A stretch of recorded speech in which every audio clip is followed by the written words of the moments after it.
I do have something I want to give you guys an update on that we hadn't really had a chance to talk about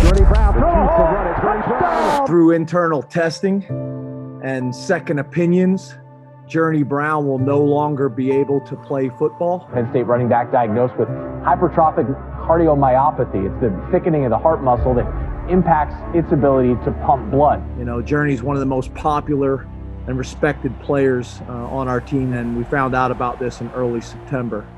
Obviously, that came as a huge blow for our team. Journey, 20, 15, 10, 5, touchdown! Hypertrophic cardiomyopathy is pretty much the thickening of the heart. So if you're on the highway and the guardrails and stuff, those are supposed to be wide open so the cars can drive through.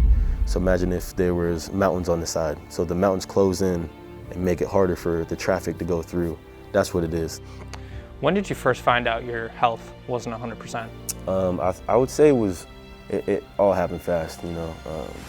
I got the first test from Hershey, and then we had a FaceTime call, a Zoom call down in the training room, and then they told me, like, I'm your doctor, and if I was your mother or your coach or whatnot, like, I would tell you you'd be done. And at that point, like, I had a bunch of stuff like monitoring my heart, and you know, so I like ripped the stuff off me and like I threw it, and then like walked out. And I just didn't know how to, you know, handle that situation because they told me I was done. But I was like, there's no way. Like, I've been working for this for like my whole life. So for them to tell me I'm like done, I was like, there's no shot, you know. What were the next days like? Well, I know that day I was just in shock. Of course, like I started crying because like this, like I know I'm more than a football player, but like this is what I felt like I was made for, you know. So, but the next couple of days, it was honestly, it wasn't as hard as I thought it was going to be because there was always somebody checking on me. There was always somebody.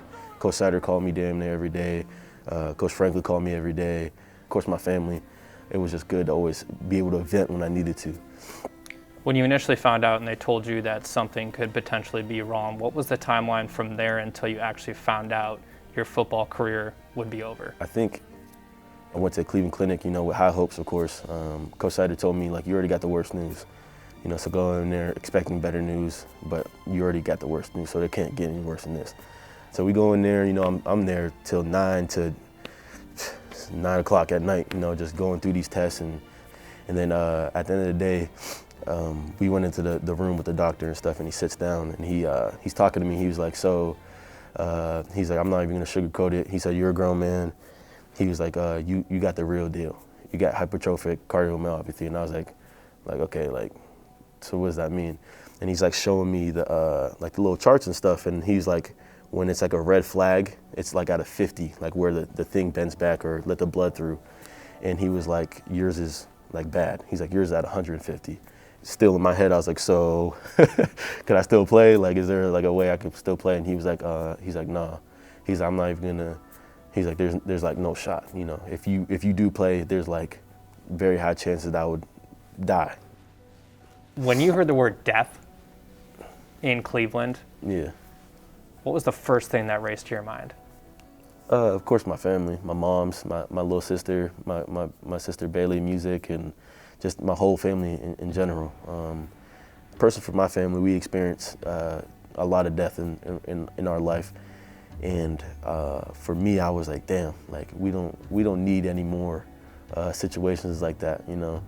Like if I were to die on a Penn State football field, what would that do to my team? Like how would they think? Like, oh my God, like this is just again, we love to play, and then people out here passing away on the field, and how would that do for just the program, you know, just the program of Penn State, Coach Franklin, Penn State in general, the school, people around, you know, what would that be like, you know? And I didn't want that to happen. How's Coach Franklin been a rock for you? He's been very helpful, you know. He always, do you need something, you good?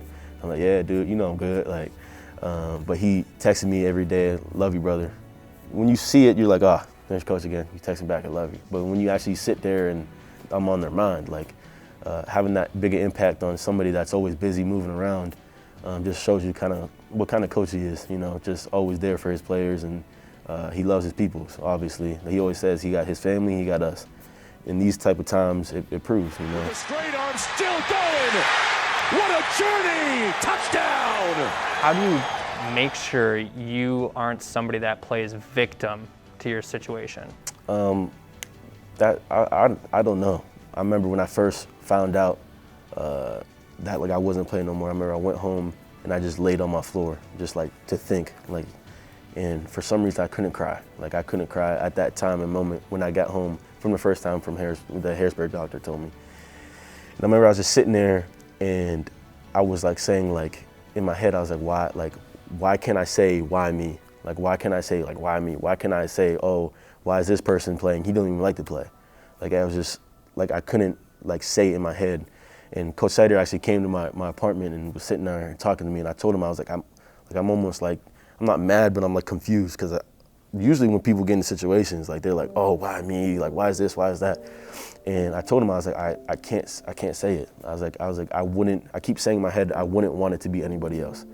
Why? I don't know. Like that's one of the things. Like I guess just how I was raised. You know, I grew up in a house full of girls. My grandma, my sisters, my mom, my aunts, you know, they were always around me the most. You never really feel like down, especially when you have to be like the man of the house, I guess. When my mom would go through something, I wouldn't cry because I had to be strong for her, you know. I seen my mother, I seen my grandma, I seen my aunts, I seen my uncles, like we're strong people. How has this situation given you a different perspective on your life? It definitely is making me, I feel like, not reevaluating myself, but kind of refine myself, you know. I made myself like just Journey Brown in football. And I know, like I said, I'm more than a football player. I knew that my whole life, but for me, in my mind, I'm like, Journey, like this is you, like you were made for this.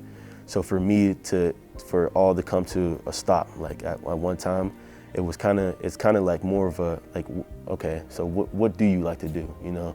What makes you happy other than playing football, you know?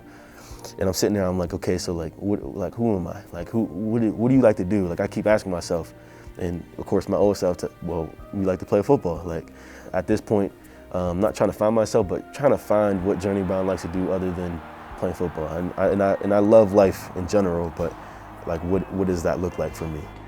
Who is Journey Brown?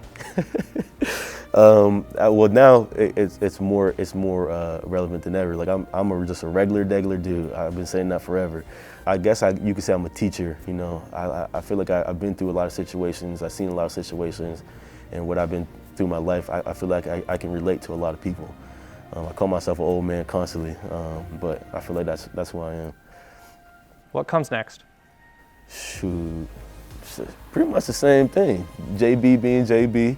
And I'm actually excited to see what comes next for myself, because now that that football is not in the picture, I can take all that energy and in my life and put it forth to whatever I need to do, you know. So for whatever it comes next, and for whatever I choose to do, and whatever seems most attractive to me, if it's in coaching or if it's in I don't know, my major RPTM, or they just better be ready for 100% effort and like I said, a regular, goofy, cool cat guy. For the whole 30, Journey, 20, 15, 10, 5, touchdown, Penn State.